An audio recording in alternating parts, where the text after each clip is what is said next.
오늘 이 시간에는 기준의 한계라는 제목으로 말씀의 은혜를 나누겠습니다.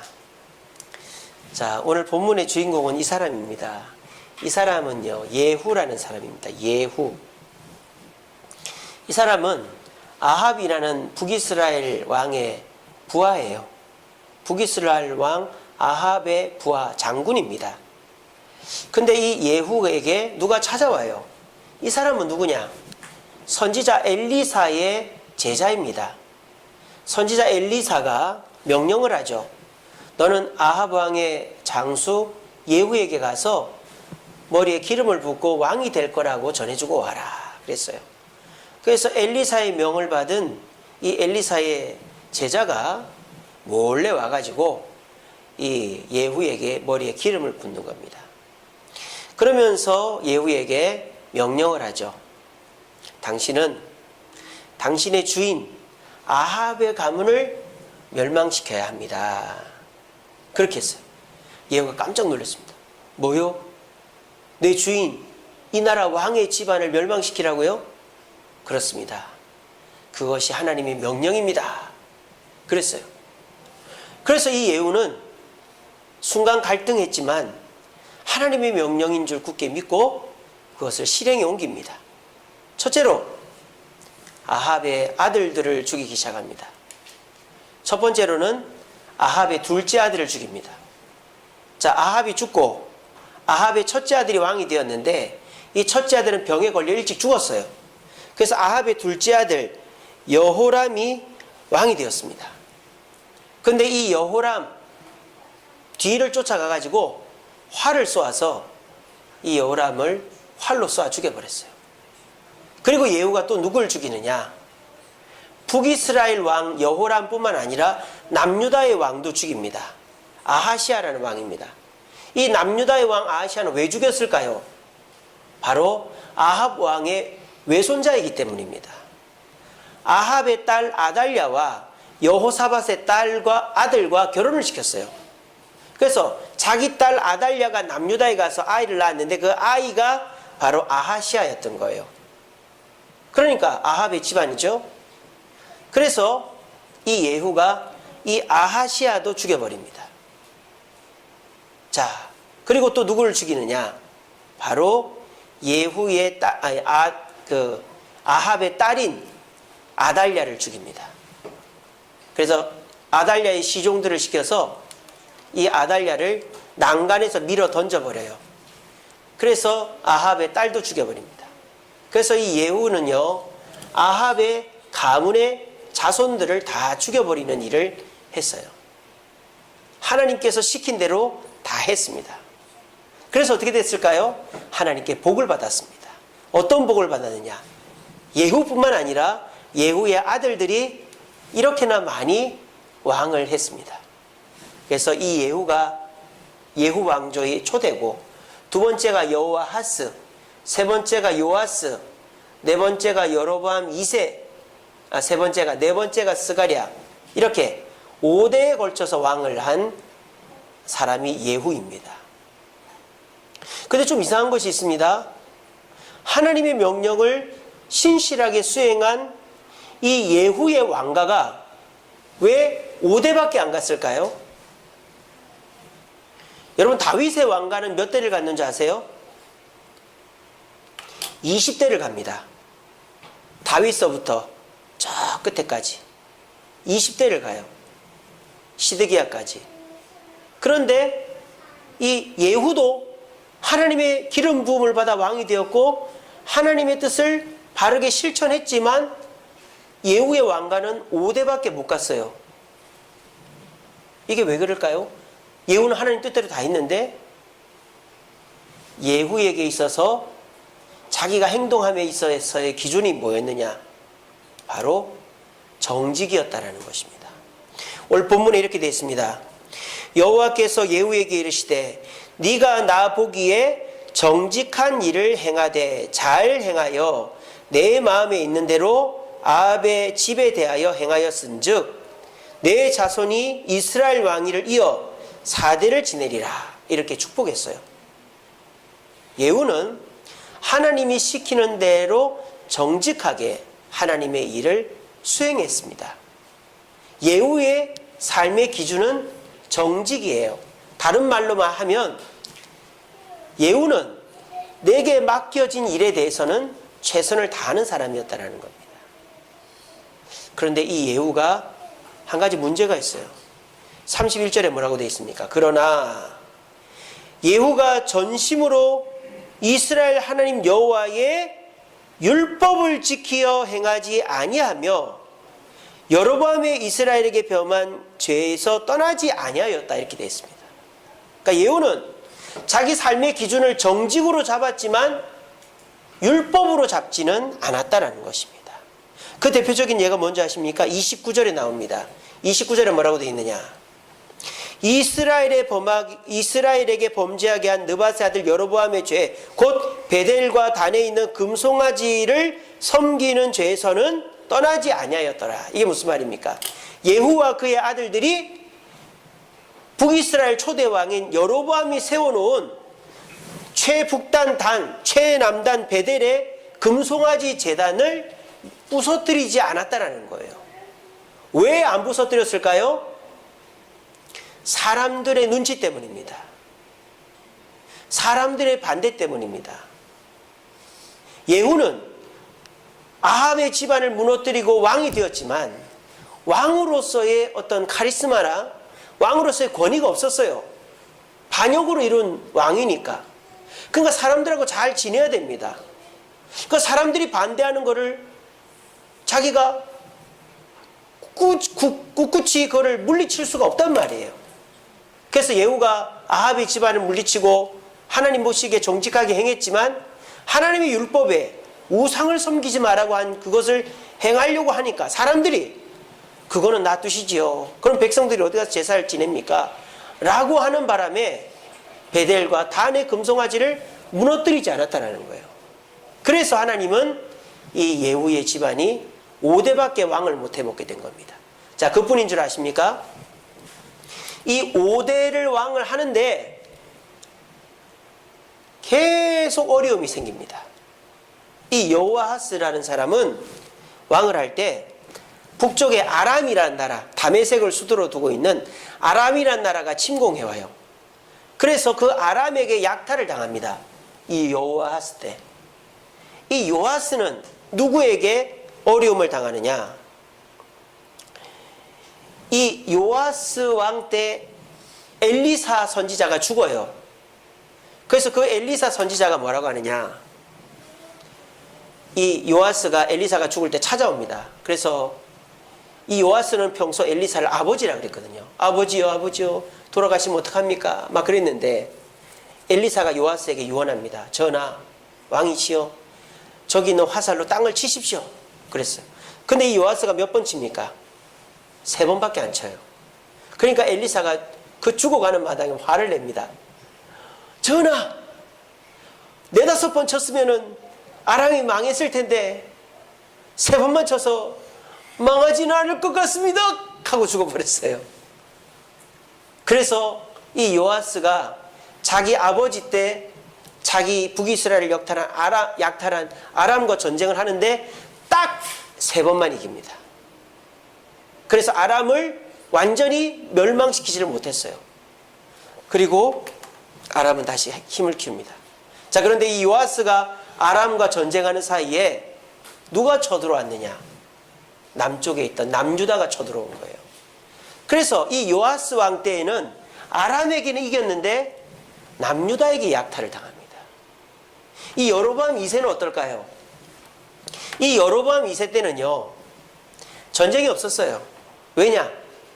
아수르도, 바벨론도, 아람도, 이집트도, 중동 4대 열강이 다 문제가 있었어요.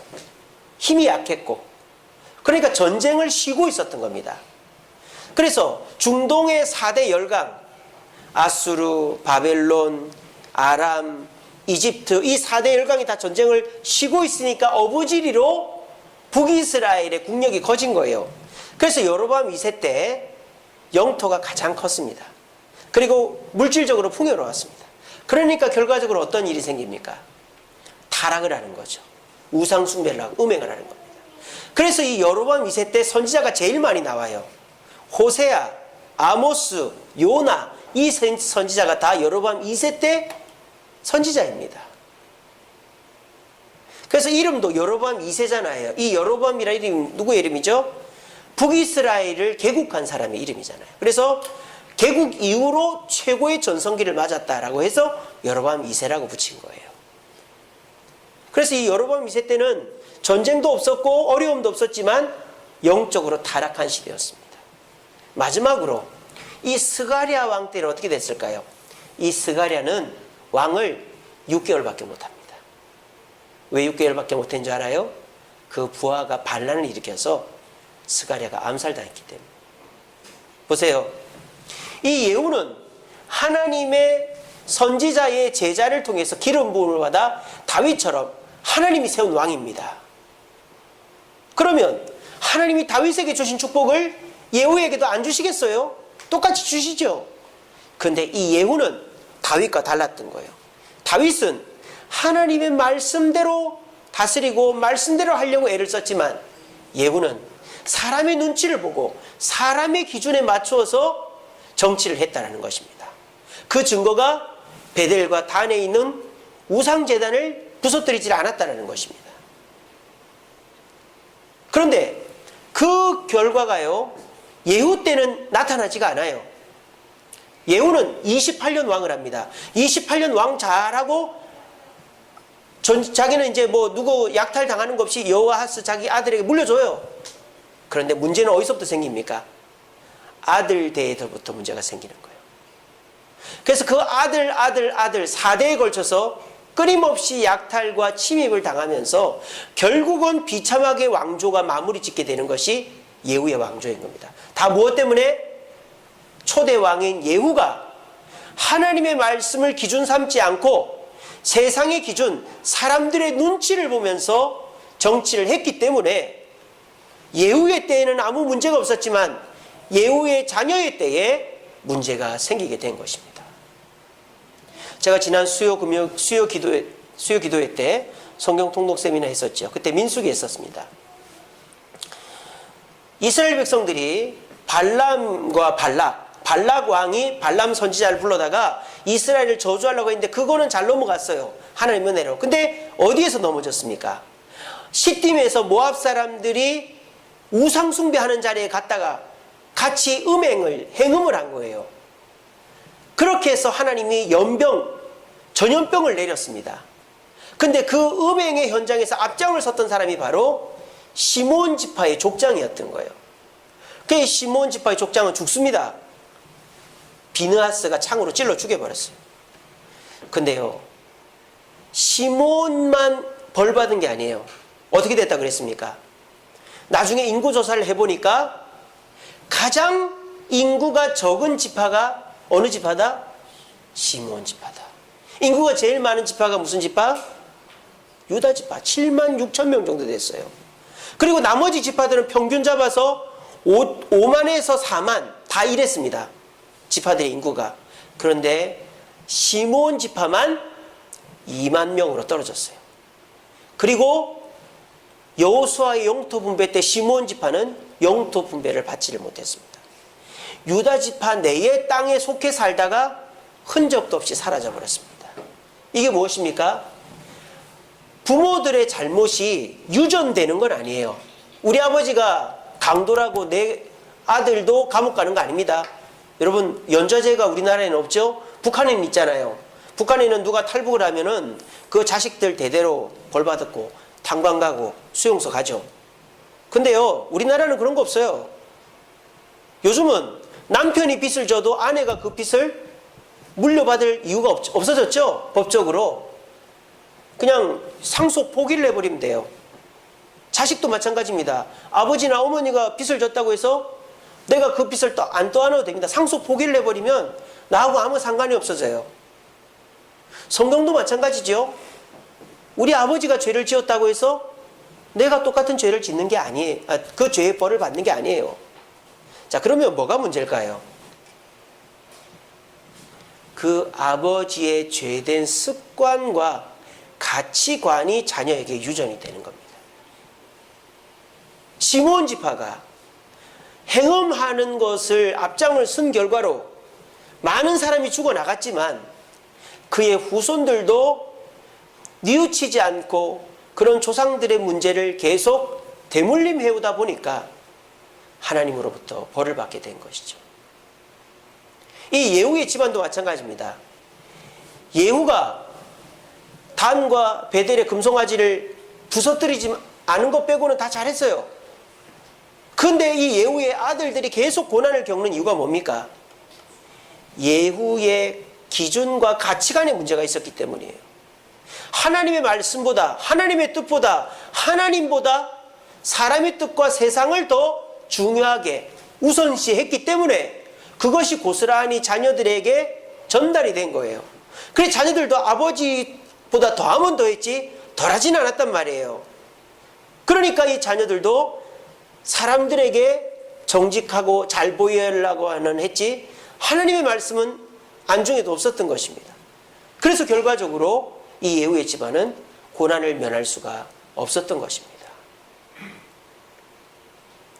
오늘 이 시간에 이 말씀을 듣는 저와 여러분들도 우리의 삶의 기준을 점검해 봐야 됩니다. 여러분들은 어떤 기준을 가지고 세상을 살고 있습니까? 저는 하나님이 최고입니다. 저는 예수 믿고 천국 가는 게 최고입니다. 저는 교회가 최고입니다. 그런 분들도 계시고 또 그렇게 얘기하는 분들도 계실 겁니다. 자, 그런데 그 사람의 기준을 알 수 있는 방법은 딱 하나예요. 그 사람이 제일 중요하게 생각하는 게 뭔가를 보면 돼요. 돈 벌 일과 교회 올 일, 하나님 섬기는 것과 내가 즐기는 것, 딱 무슨 이렇게 이미지 월드컵입니까? 그런 것처럼 딱 부딪혔을 때 무엇을 선택하는가를 보면 됩니다. 하나님의 일과 세상 일이 두 개가 동시에 잡혔을 때 하나님의 일을 선택하는 분은 율법을 중요시하는 분입니다. 그런데 하나님의 일과 세상의 일을 딱 부딪혔을 때 세상의 일을 선택하면 나를 우선시하는 분입니다. 또 하나님의 인정과 사람의 인정이 딱 부딪혔을 때 하나님의 인정을 받기 위해서 사람의 불평, 불만, 욕을 먹어도 된다고 생각하는 분은 율법을 중심으로 두는 분입니다. 하지만 사람들에게 욕먹지 않기 위해서 일단은 져주고 보자라고 생각하는 정직을 선택하는 분은 그 삶의 기준이 율법이 아닌 것입니다. 내 때는 괜찮아요. 나 때는 괜찮아요. 그렇다고 해서 여러분들 신앙생활 안 하는 건 아니니까요. 세상을 선택하고 사람의 기준을 선택한다고 해서 여러분들 교회를 안 나오는 건 아니잖아요.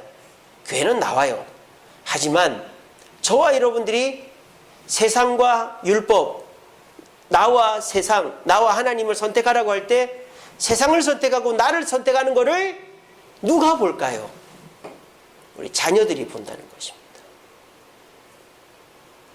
그래서 내 자녀들은 안 가르쳐줘도 나보다 더하면 더했지 덜하지는 않게 되는 것입니다.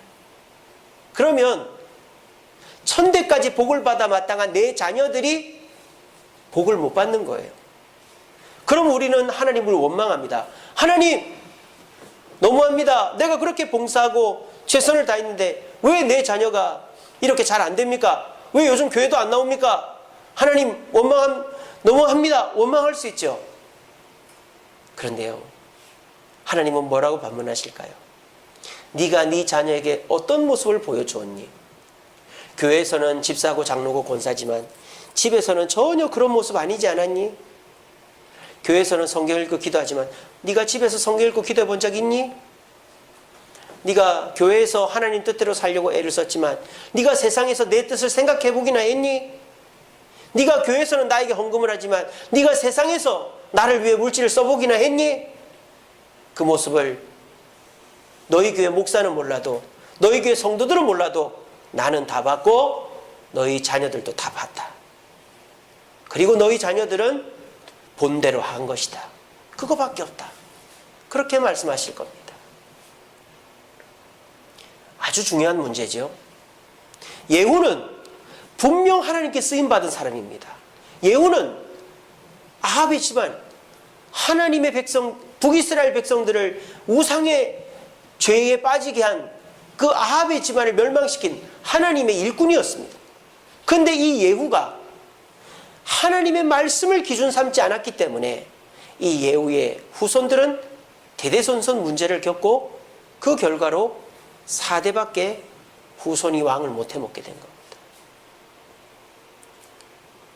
저와 여러분들이 어떤 기준을 갖고 사느냐, 그것은 우리에게도 중요하지만 우리 자녀들에게는 더 중요하다는 사실을 기억하시고, 나의 기준은 하나님인지 세상인지 말씀인지 세상인지를 따져보면서 오늘 이 시간부터 하나님을 나의 기준 삼고 말씀을 나의 기준 삼을 수 있는 저와 여러분 되기를 간절히 바랍니다. 말씀을 맺겠습니다. 예후와 정반대의 사람을 한번 봅시다. 이 사람이 누구죠? 야곱이죠. 야곱이 아버지와 형님을 속이고 외삼촌 집이 있는 바단 아람으로 도망을 가다가 베델이라는 들판에서 잠을 잤어요. 근데 꿈에 하나님의 사닥다리가 하늘에서부터 내려오는데 거기를 천사들이 오르락내리락 하는 것을 봤어요. 그래서 이 예후가 벌떡 일어나서 어머니가 노잣돈 하라고 준 귀한 기름을 돌에다가 깨어 부으면서, 하나님, 내가 이곳에 무사히 돌아오게 하시면 내가 하나님께 제단을 쌓아 예배를 드리고 11조를 바치겠습니다. 약속을 했습니다. 그리고 20년 가까이 지나고 우여곡절 끝에 야곱은 이제 가나안 땅으로 돌아왔는데, 물론 세겜으로 제일 처음 갔지만 나중에 이곳 베델로 돌아와서 자기 자녀들과 함께 20년 전 약속을 지키게 된 것입니다. 이 야곱은 자신의 삶의 기준이 뭐였죠? 하나님과의 약속, 율법이었던 것입니다.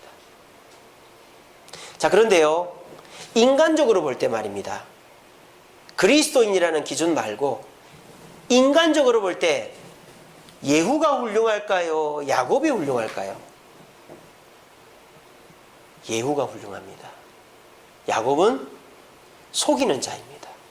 야곱은 거짓말장입니다. 평생을 형님을 속이고 아버지를 속이고 외삼촌을 속이고 속이는 자였습니다. 또 이 야곱은 이기적인 사람이었습니다. 지 혼자 살라고 자식들 종 가축 먼저 보내놓고 뒤에 혼자 남아있었던 사람이 야곱입니다. 그리고 이 야곱은 편애하는 사람이었습니다.